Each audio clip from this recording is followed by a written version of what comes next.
Okay, good evening everyone. चलो बच्चे, आज स्टार्ट करेंगे रीजनिंग का नेक्स्ट टॉपिक। और इस टॉपिक का नाम है paper folding and cutting. Hindi में बोलते हैं पेपर मोड़ना, कागज मोड़ना और काटना। तो जी अगर हम इस टॉपिक की बात करें, इस टॉपिक का सवाल किसी भी गवर्नमेंट एग्जाम में, वनडे एग्जाम में 1 से 2 सवाल 100% पेपर में देखने को मिलता है। अगर आप एसएससी की बात करो, एसएससी के जितने एग्जाम होते हैं सारे एग्जाम में इस टॉपिक से कम एक सवाल तो आएगा ही आएगा, लेकिन बहुत बार इस टॉपिक से 2 सवाल भी आता है। अगर हम रेलवे की बात करें, रेलवे इस टॉपिक का सवाल पूछा जाता है। अब वो ये एक ऐसा टॉपिक है जहां पर कुछ बच्चों को दिक्कत आती है, हमको समझ में नहीं आता है कि इस टॉपिक को देखना कैसे है, कैसे इसका आंसर जल्दी देना है और एक्यूरेसी से कैसे देना है। इसीलिए इस टॉपिक को हम 2 पार्ट में कवर करेंगे। पहले पार्ट में इसके कंसेप्ट को समझेंगे कि क्या है टॉपिक, क्या है, कैसे देखना है, सवालों को कैसे बढ़ना है, कुछ सवाल करेंगे और फिर अगले क्लास में इसके सिर्फ क्वेश्चंस प्रैक्टिस करेंगे। ठीक है, अब एक बात समझना, दो बजे ये नॉन वर्बल रीजनिंग का हमारा अगला टॉपिक है। नॉन वर्बल रीजनिंग का मतलब होता है कोई भी ऐसा सवाल जो चित्रों के माध्यम से पूछा जाए। इनमें पहला टॉपिक था बच्चे पासा, डाइस, जो हमने आपको करा दिया। दूसरा है बच्चे मिरर इमेज, वाटर इमेज, ये भी आपका हो गया। ठीक है, तीसरा टॉपिक हम पढ़ रहे हैं कागज मोड़ना और काटना, पेपर फोल्डिंग एंड कटिंग। ये अभी इसको स्टार्ट करेंगे। इसके बाद एक और टॉपिक आता है, इसको बोलते हैं कंप्लीशन ऑफ फिगर्स, चित्रों को पूरा करना। ठीक है, इसके बाद हम इस टॉपिक को भी तुरंत कवर करेंगे। ठीक है, ये 4 टॉपिक पहले फेज में कवर करेंगे, फिर सेकंड फेज में हम कवर करेंगे बच्चे काउंटिंग ऑफ फिगर्स, चित्रों की गिनती। फिर आ जाएगा बच्चे फिगर सीरीज, चित्र श्रृंखला, ये खतरनाक टॉपिक है, चित्र श्रृंखला। ठीक है, तो ये 6 टॉपिक ऐसे होते हैं जिन पे एग्जाम में सवाल आता है। कभी कभी इसके अलावा एक और टॉपिक आता है जिसको बोलते हैं एम्बेडेड फिगर्स, तो बोलते हैं एम्बेडेड फिगर्स, हिंदी में बोलते हैं बच्चे छुपा हुआ चित्र, इस पर भी सवाल आता है। ठीक है, तो पहले इन 4 पार्ट को कवर करेंगे। 4 से 4 या 5 सवाल बनेगा, इससे 2 से 3 सवाल यहां से बनेगा। तो एसएससी में 25 में 6 से 7 सवाल आपको इसी पार्ट से देखने को मिलता है। ठीक है, तो आओ जी आप टॉपिक समझते हैं। तो जैसे कि नाम बोलता है बच्चे पेपर मोड़ना और काटना, इसका मतलब क्या है बच्चे, एग्जामिनर क्या करेगा, कोई भी एक कागज लेगा, कोई भी एक पेपर लेगा, उस पेपर को क्या करेगा, मोड़ेगा, अपने हिसाब से वो क्या करेगा, मोड़ेगा, और मोड़ने के बाद वो क्या करेगा, काटेगा। ठीक है जी, सवाल का फॉर्मेट क्या होगा, एग्जामिनर क्या करेगा, एक पेपर लेगा, पेपर को अपने हिसाब से वो मोड़ेगा, कागज को मोड़ेगा, मोड़ने के बाद लास्ट में क्या करेगा, कट करेगा। इतना काम एग्जामिनर करेगा। फिर आपसे क्या पूछेगा, आपसे बोलेगा कि मान लो ये कागज था, इस कागज को मैंने ऐसे मोड़ा और मोड़ने के बाद लास्ट में यहाँ पे कट कर दिया। तो आपसे बोलेगा कि जब इस कागज को दोबारा खोला जाएगा, ये काम आपका है।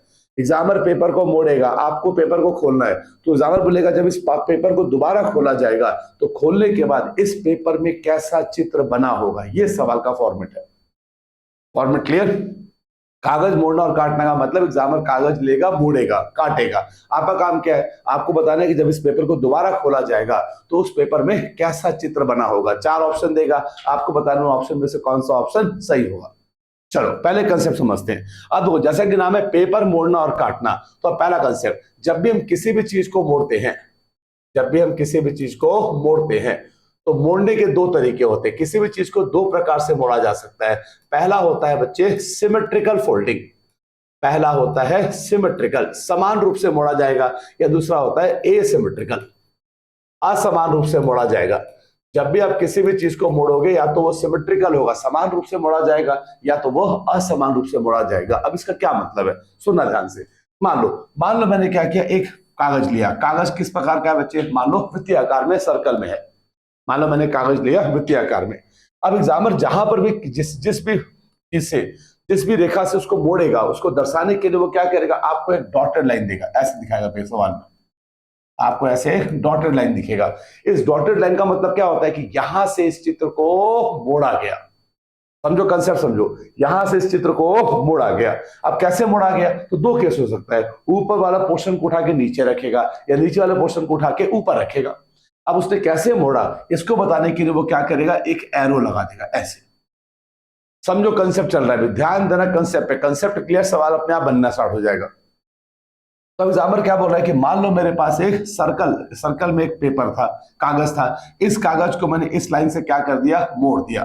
तो अब मोड़ने के बाद क्या देखना है, तो आप एक बात समझो, क्या जब उस पेपर को मोड़ेगा, एग्जामिनर जब इस पेपर को मोड़ेगा, तो आप बस एक चीज देखो, क्या ये ऊपर वाला हिस्सा नीचे वाले हिस्से को पूरी तरह कवर करेगा कि नहीं।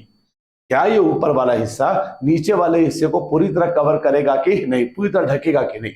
तो देखो जी मोड़ने के बाद साफ साफ मालूम चल रहा है ये ऊपर वाला हिस्सा पूरी तरह नीचे के ऊपर आ जाएगा, ये वाला हिस्सा पूरी तरह नीचे के ऊपर आ जाएगा। तो जब भी किसी भी चीज को मोड़ने के बाद अगर पहला हिस्सा पूरे दूसरे हिस्से को पूरी तरह ढक दे, कवर उसके ऊपर आ जाए, तो ये कहलाता है बच्चे सिमेट्रिकल फोल्डिंग। इसको बोलते हैं समान रूप से मोड़ना। जैसे फॉर एग्जाम्पल देखो जी, मान लो मेरे पास एक वर्गाकार है, स्क्वायर है, मेरे पास क्या है, एक स्क्वायर है। आप देखो जी इस स्क्वायर को मैंने क्या किया बेटा, यहां से मोड़ा, यहां से मैंने मोड़ा, कैसे मोड़ा, ऐसे मोड़ा। तो वो साफ साफ दिख रहा है कि मोड़ने के बाद ये वाला हिस्सा पूरी तरह इसके ऊपर कवर कर जाएगा, तो ये कहलाता है बच्चे सिमेट्रिकल। यहां तक क्लियर? आपको सवाल में दिखेगा, ये डॉटेड लाइन आपको दिखेगा, ये जो डॉटेड लाइन होता है, टूटता हुआ रेखा जो होता है, इसका मतलब होता है यहां से इस पेपर को मोड़ा गया, इसका मतलब ये होता है। लेकिन इसी में एक और एग्जाम्पल देखो जी, अब मान लो मैंने कोई चित्र लिया त्रिभुज, मैंने क्या लिया, एक त्रिभुज। मैंने क्या किया, इस त्रिभुज को यहां से मोड़ दिया, ऐसे मोड़ दिया, ऐसे। आप बताओ बेटा क्या ये सिमेट्रिकल होगा?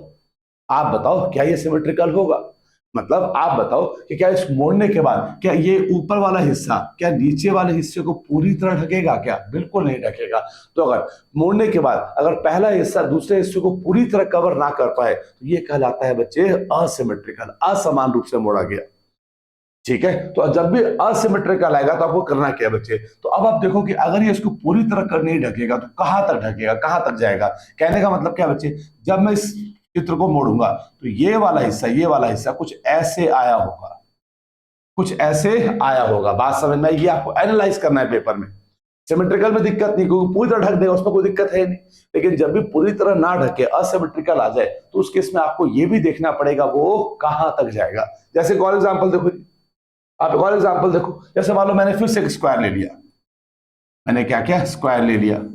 अब अगर इसको 20 से मोड़ेंगे तो सिमेट्रिकल है, लेकिन अब मान लो मैंने क्या किया, इसको यहां से मोड़ दिया, मैंने क्या किया, इसको यहां से ऐसे मोड़ दिया। आप बताओ क्या ये सिमेट्रिकल होगा? कुछ सोचो, क्या ये सिमेट्रिकल होगा? क्या ये वाला हिस्सा क्या इस वाले हिस्से को पूरी तरह ढकेगा? क्या बिल्कुल पॉसिबल नहीं है गुरुजी, ढकेगा ही नहीं। तो ये क्या है बच्चे, असिमेट्रिकल। तो जब ये असिमेट्रिकल आएगा तो आप क्या बोलोगे, ये वाला लाइन, ये वाला हिस्सा कहां तक जाएगा बेटा, तो ये कुछ यहां तक जाके रुक जाएगा। मतलब ये वाला हिस्सा क्या होगा, यहां पर आके इसके ऊपर ढक जाएगा, इस पे कोई भी पेपर नहीं आएगा। तो ये क्या है बच्चे, ये होता है असिमेट्रिकल। ठीक है, पहला कंसेप्ट क्लियर। जब भी किसी भी चीज को मोड़ेगा आपको देखना है सिमेट्रिकल है या असिमेट्रिकल है, क्या उसको समान रूप से मोड़ा गया या उसको असमान रूप से मोड़ा गया। अब आते हैं सेकंड पार्ट, क्या होता है बच्चे, पेपर फोल्डिंग तो हो गया, अब आ जाओ कटिंग की बात करते हैं। फोल्डिंग में आपको ये कंसेप्ट समझना है, जब भी वो मोड़ेगा या तो वो सिमेट्रिकल होगा या तो वो असिमेट्रिकल होगा, या तो समान रूप से मोड़ेगा या तो असमान रूप से। अगर समान रूप से मोड़ेगा कोई दिक्कत नहीं है, एक दूसरे के ऊपर पूरी तरह आ जाएगा। लेकिन जब भी वो असमान रूप से मोड़ेगा तो उस केस में क्या होगा बच्चे, उस केस में आपको ये भी एनालाइज करना पड़ेगा कि जहां से मोड़ा गया ऊपर वाला हिस्सा कहां तक नीचे वाले को कवर करेगा, ये वाला हिस्सा कहां तक कवर करेगा, तो यहां तक कवर करेगा, ये आपको एनालाइज करना है। ठीक है, जैसे मान लो रियल लाइफ एग्जांपल, हमारा चेहरा, हमारा चेहरा क्या है बच्चे, एक सिमेट्रिकल फेस है। हमारा चेहरा क्या है बच्चे, सिमेट्रिकल होता है। क्यों? क्योंकि अगर मैं चाकू लेके यहां से अगर अपने चेहरे को काटूं और इसको इस हिस्से को मोड़ूं तो ये वाला हिस्सा पूरी तरह सेकंड के ऊपर कवर कर जाएगा। ये क्या कहलाता है बच्चे, सिमेट्रिकल। क्लियर? तो ये कहानी हो गई बच्चे फोल्डिंग के बारे में। अब जरा जानते हैं कटिंग के बारे में। ये कटिंग का कंसेप्ट क्या है, ध्यान देना बच्चों। अब आते हैं सेकंड कंसेप्ट, इसको बोलते हैं काटना, कटिंग। अब मोड़ने के बाद अगर काटेगा तो कैसे काटेगा, समझना ध्यान से बच्चों, कंसेप्ट ध्यान देना। मान लो एग्जामिनर ने एक पेपर ऐसे लिया, ठीक है जी, इस पेपर को उसने क्या किया, यहां से मोड़ दिया, मान लो ऐसे मोड़ा, ऐसे। ठीक है, अब मोड़ने के बाद सेकंड डायग्राम में क्या होगा, तो जी पहले आपको ये चित्र देगा, मोड़ने के बाद क्या होगा, अब जो बचा वो देगा एग्जामिनर आपको। पहले वाले चित्र में बताया कि भाई ये स्क्वायर था, इसको मैंने यहां से मोड़ा, मोड़ने के बाद क्या होगा, केवल ये वाला हिस्सा बच जाएगा और यही एग्जामिनर आपको देगा। बाकी हिस्सों को या तो वो देगा या तो वो नहीं देगा, और अगर देगा तो डॉटेड लाइन से ऐसे दर्शा देगा। ठीक है, तो इसका मतलब क्या बच्चे, इसका मतलब है पहले ये पेपर ऐसा था, यहां से मोड़ने के बाद अब ये पेपर केवल इतना बच गया, ये पहले ऐसा था अब इतना बच गया। फिर क्या करेगा, फिर इसमें यहां से कट कर देगा, मान लो करके ऐसे, सॉरी कट नहीं, मोड़ देगा। फिर उसने क्या किया, यहां से मोड़ दिया, तो अब मोड़ने के बाद फिर क्या होगा, केवल ये वाला हिस्सा बचेगा। आपको केवल ये वाला हिस्सा देगा और उसके बाद बाकी को क्या करेगा, ऐसे डॉटेड लगा देगा। जब क्वेश्चंस करेंगे तो ज्यादा क्लियरिटी आएगी। ठीक है, अब ये हो गया मोड़ने वाला काम। अब इसके बाद वो क्या करेगा, कट करेगा, काटेगा। तो ध्यान देना बच्चों, तो ये वाला जो पोर्शन बचा है इसको मैं अलग से ले रहा हूं, ध्यान देना। ये वाला जो पोर्शन बचा है इसको मैं अलग से लेता हूं, तो ये वाला पोर्शन बच गया लास्ट में। अब कट कैसे करेगा, तो कोई भी कटिंग दो प्रकार से हो सकता है। कटिंग जो होगा वो दो प्रकार से कर सकता है। पहला क्या होगा, वो क्या करेगा, जो हिस्सा बचा उसके बीच में कहीं पर भी वो छेद कर देगा, उसकी मर्जी, कहीं पर भी कर दे। मतलब वो वाला जो जो वो कटिंग करेगा, जो छेद करेगा, वो पेपर के किसी बीच वाले हिस्से में करेगा। या सेकंड केस क्या होता है, जो टिपिकल केस क्या होता है कि मान लो ये पेपर बचा, लास्ट में ये बचा, अब वो क्या करेगा, इसके बाउंड्री पे कट करेगा, किनारे पे ऐसे कोई भी कट कर देगा। ठीक है, अब वो जब भी वो बाउंड्री पे कट करेगा वो उसको ऐसे भी दिखा सकता है, या कभी कभी आपको पेपर में क्या दिखेगा, इसको डार्क कर देगा। तो क्या करेगा, वो डार्क कर देगा। तो इस डार्क का मतलब क्या होता है बच्चे, तो और कोई भी हिस्सा पेपर में डार्क किया हुआ है, मतलब इसको यहां से उसने काट के निकाल दिया, उसने इसको काट के यहां से निकाल दिया, या तो वह उसको ऐसे छोड़ देगा या ऐसे कर देगा, दोनों का मतलब सेम है, ध्यान रखना। यहां पर भी इसका मतलब क्या, ये वाला पोर्शन काट के निकाल दिया। अब एक बात समझना, तो एग्जामिनर क्या करेगा बच्चे, आपको कभी भी ये लाइन को नहीं हटाएगा, ये लाइन आपको देगा कंफ्यूज करने के लिए। लेकिन लॉजिकली एक बात समझो कि अगर मान लो बेटा ये कोई पेपर है, और अगर मैंने लास्ट में इस पेपर को यहां से कट किया, तो कट करने के बाद क्या होगा, जब मैं इसको ऐसे निकालूंगा तो इस पेपर में जो चित्र बनेगा वो कैसा बनेगा। आप देखो इस पेपर में जो चित्र बनेगा वो कैसा बनेगा, तो ये चित्र एक्चुअल में कैसा होगा, एक्चुअल में ऐसा होगा। एक्चुअल में ये चित्र ऐसा होगा, लेकिन पेपर एग्जामिनर आपको ऐसे देगा बेटा। ये आपको एनालाइज करना है कि चूंकि इसको यहां से काट के निकाल दिया गया, इस वाले हिस्से को निकाल दिया गया, तो ये अब ये कुछ ऐसा बना होगा, ये आपको एनालाइज करना है। जब भी वो कट बाउंड्री पे करेगा, इस पे आपको ध्यान रखना है कि वहां पर ऑप्शन हो, या इस जो सवाल देगा उसमें ये लाइन होगा, लेकिन ऑप्शन में आपको ये लाइन दिखेगा ही नहीं, क्योंकि ये तो कट कर निकाल दिया उसने। ठीक है भाई, कोई भी एक कागज है, अगर मान लो मेरा हाथ है, इस पोर्शन को अगर मैं यहां से काट के ऐसे निकाल दूं, अगर मैं इस वाले पोर्शन को यहां से काट के ऐसे निकालूं, तो अल्टीमेटली मेरे हाथ पे केवल ये वाला पार्ट बचेगा, वहां पर तो कोई मांस होगा ही नहीं। ठीक है, सेम अगर मान लो ऐसा पार्ट है, इस वाले पार्ट को निकाल दो, इसका क्या मतलब है, अगर मान लो ऐसा कोई चित्र दिया हुआ है कि ऐसा एक स्क्वायर है और इसको मैंने काट के ऐसे निकाल दिया, तो अल्टीमेटली फिगर कैसा बनेगा, तो फिगर में ये ऐसा होगा। ये आपको एनालाइज करना है, ये लाइन नहीं होगा, ये एग्जामिनर आपको देगा, लेकिन आपको सिर्फ कंफ्यूज करने के लिए दे रहा है। ठीक है, यहां तक क्लियर, हमने समझ लिया फोल्डिंग दो प्रकार के होते हैं, सिमेट्रिकल और असिमेट्रिकल। दूसरा हमने समझ लिया कटिंग के बारे में, या जब भी वो कट करेगा, या तो वो कट कहां पे करेगा बेटा, किसी पेपर के बीच वाले हिस्से में कट करेगा, ऐसे कट करेगा बीच में, कहीं पर भी बाउंड्री पे कट नहीं करेगा, या वो बाउंड्री पे ऐसे कट करेगा। ठीक है, अब हमें देखना क्या है, समझना, देखना क्या, अब हमें सवाल में क्या देखना है, तो बेसिक हमने समझ लिया, फोल्डिंग क्या होता है, कटिंग क्या होता है, ये हमें समझ में आ गया। अब आओ जी, हमें देखना क्या है, सुनना ध्यान से। जैसे मैंने आपको एग्जांपल लिया कि मान लो एग्जामिनर इस पेपर को ऐसे मोड़ेगा, तो ध्यान देना, अब ध्यान देना, अगर मान लो एग्जामिनर इस पेपर को ऐसे मोड़ेगा, ठीक है जी, तो जब इसको मोड़ेगा तो आप सबसे पहले देखो क्या ये वाला हिस्सा पूरी तरह कवर करेगा, हाँ जी कवर करेगा। इसका मतलब ये फोल्डिंग क्या है बच्चे, समान रूप से सिमेट्रिकल फोल्डिंग है। ठीक है, ये सिमेट्रिकल फोल्डिंग है। तो उसके बाद आपको ये भी देखना है कि जब इसने उसको मोड़ा होगा, तो मोड़ने के बाद कौन सा हिस्सा कहां पे गया होगा। आपको ये भी देखना है कौन सा हिस्सा कहां पे गया होगा। कहने का मतलब क्या है बच्चे, कि जब मैं इस पेपर को मोड़ूंगा, ये वाला हिस्सा इसके ऊपर आएगा, ये वाला बिंदु इसके ऊपर आएगा, ये वाला लाइन पूरी तरह इसके ऊपर आएगा, ये वाला लाइन पूरी तरह इसके ऊपर आएगा, ये वाला लाइन पूरी तरह इसके ऊपर आएगा। ठीक है, इसका क्या मतलब है, तो इसका ये मतलब है कि जब मैं फोल्ड करने के बाद, फोल्ड करने कैसे डायग्राम बनेगा, और मान लो मोड़ने के बाद मान लो एग्जामिनर ने एक छेद यहाँ पे ऐसे कर दिया, बात समझना, एग्जामिनर ने मान लो एक छेद यहाँ पे कर दिया, तो अब मैं क्या बोलूंगा, क्योंकि मोड़ने के बाद ये वाला हिस्सा यहाँ पे गया, ये वाला हिस्सा यहाँ पे गया, और अगर यहाँ पर कोई भी एग्जामिनर ने छेद किया, तो जब मैं इस पेपर को खोलूंगा, तो चूंकि ये वाला हिस्सा यहाँ पे गया, तो ये वाला छेद आपको खोलने के बाद यहाँ पर भी दिखेगा। ये समझने वाली बात है, ये आपको एनालाइज करना है।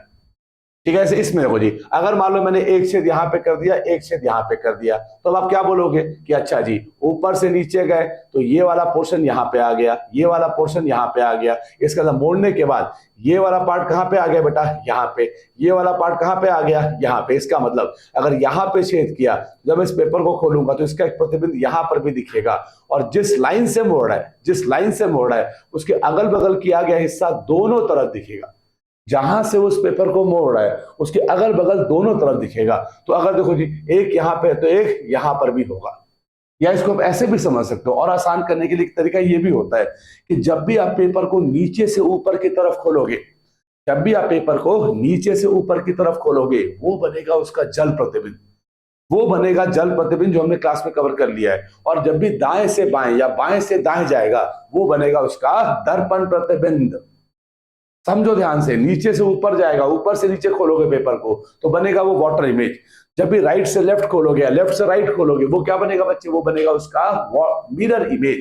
जैसे अगर मैं पेपर को खोल रहा हूं तो मैं नीचे से ऊपर खोल रहा हूं, नीचे से ऊपर, तो क्या बनेगा इसका वाटर इमेज। तो वाटर इमेज क्या होगा, इसका इमेज यहाँ पे, इसका इमेज यहाँ पे। अब ये पेपर पूरा आधा खुल गया, अब ये पेपर पूरा आधा खुल गया।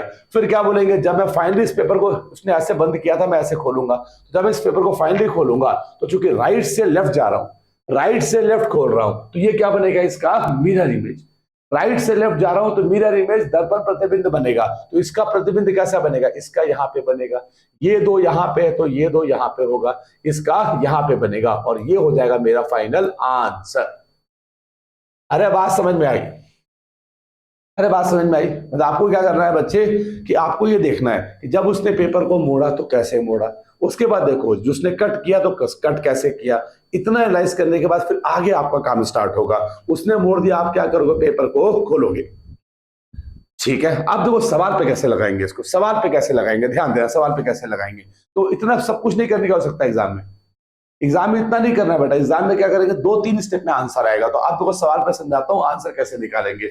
जैसे अब एक सवाल से स्टार्ट करते हैं। ये सवाल देखो, ये सवाल आपके सामने आ गया, ठीक है। सवाल विजिबल है आपको, हाँ जी क्लियर है सवाल, हाँ जी क्लियर है, बहुत बढ़िया। देखो जी, सबसे पहले एग्जामिनर ने क्या किया, एक वर्गाकार में, सॉरी एक आपका वर्गाकार में उसने क्या किया बच्चे, आपको एक पेपर लिया, कागज लिया, उसको यहां से, इस डॉटेड लाइन का मतलब मोड़ आ गया, यहां से मोड़ दिया।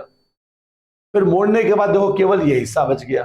फिर एग्जामिनर ने यहां से क्या किया, इसको दोबारा मोड़ दिया, अब केवल ये हिस्सा बच गया, देख रहे हैं, केवल ये हिस्सा बच गया, ठीक है। अब लास्ट में उसने क्या किया, 2 छेद कर दिया। छेद कहां पे किया, कटिंग कहां पे किया, पेपर के बीच में किया, पेपर के बीच में किया, ठीक है। अब एग्जामिनर बोलता है कि जब अब एग्जामिनर बोलता है कि मैंने इस पेपर को ऐसे मोड़ा, फिर यहां से मोड़ दिया और फिर ये 2 छेद किया, तो बोलता है जब आप इस पेपर को खोलोगे तो इन चारों में से कौन सा चित्र बनेगा, ये सवाल है।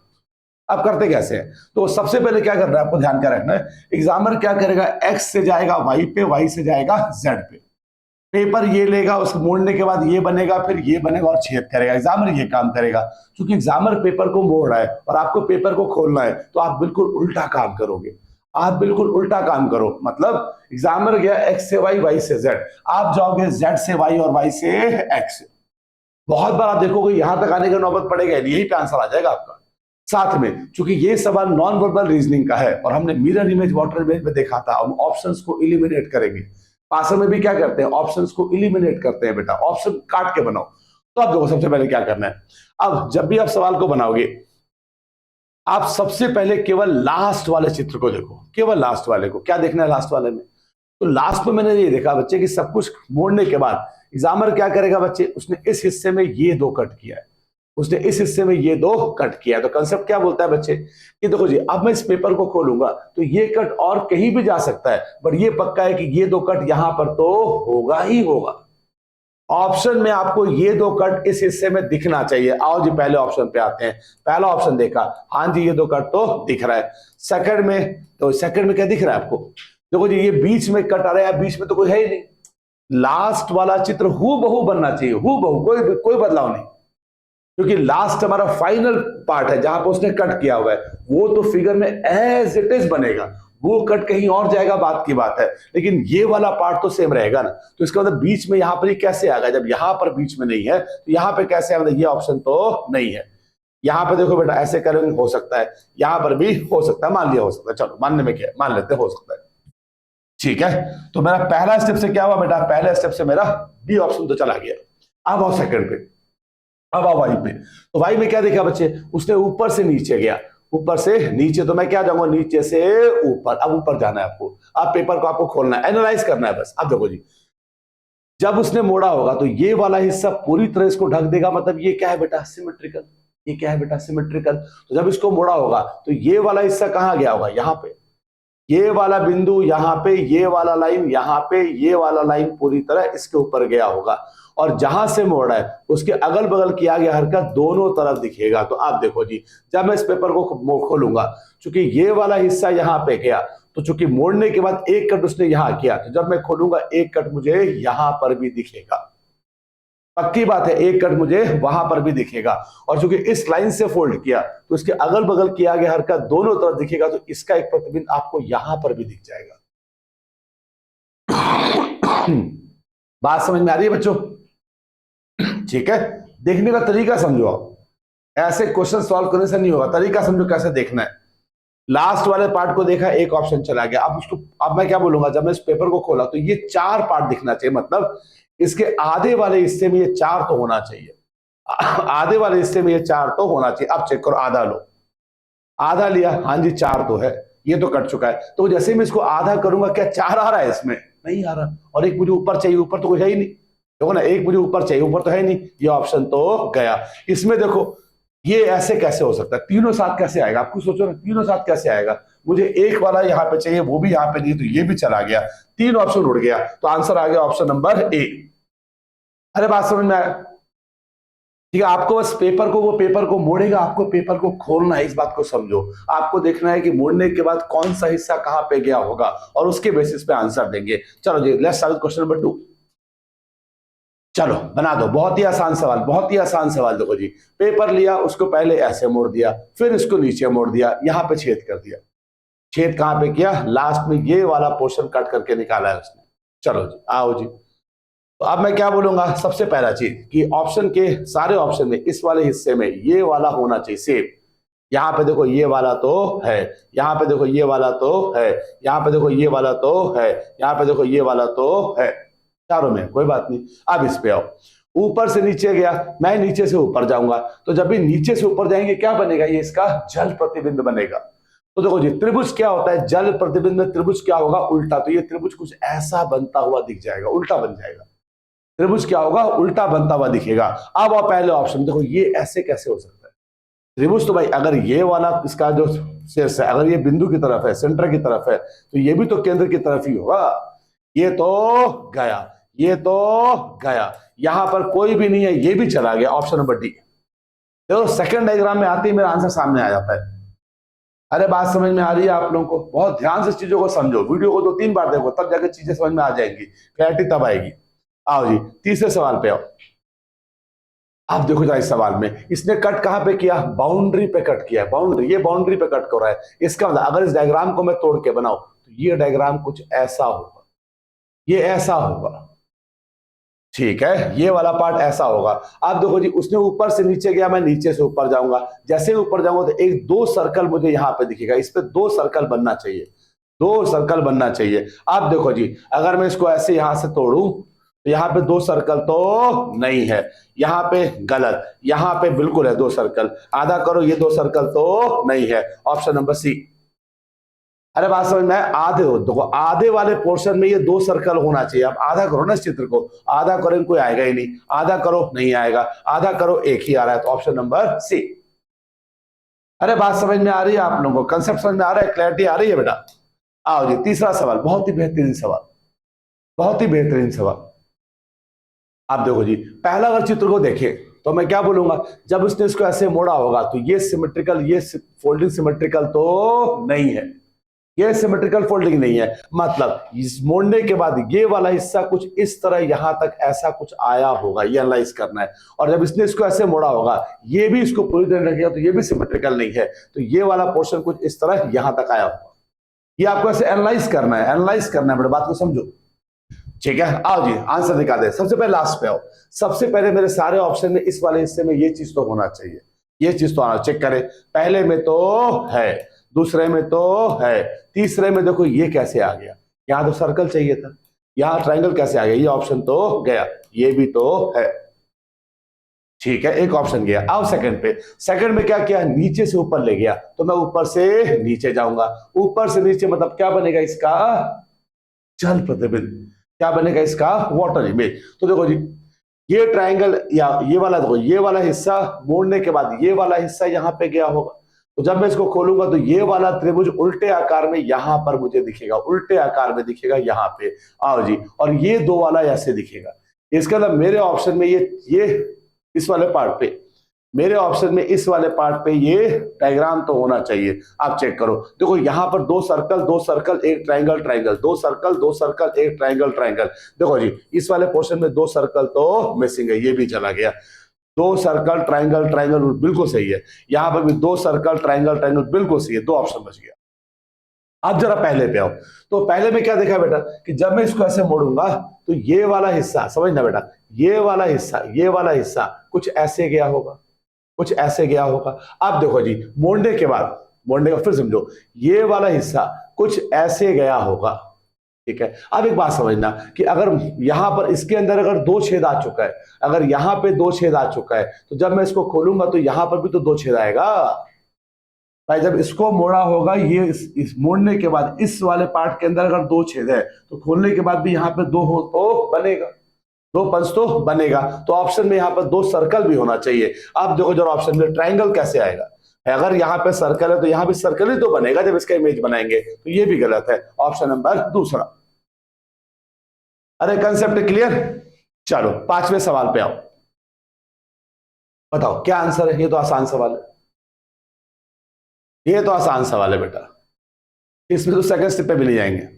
अब देखो ना, इसको ऐसे मोड़ा है, सबसे पहले इन दोनों को देखो, कहां दिख रहा है, ये दोनों है ही नहीं, इसमें नहीं है भाई, मुझे यहां पे चाहिए, कहां दिख रहा है बताओ, यहां पे देखो, यहां तो दिख रहा है मुझे ऐसे, यहां पर तो ये कोने में कैसे पहुंच गया, गलत गलत गलत, ऑप्शन नंबर सी।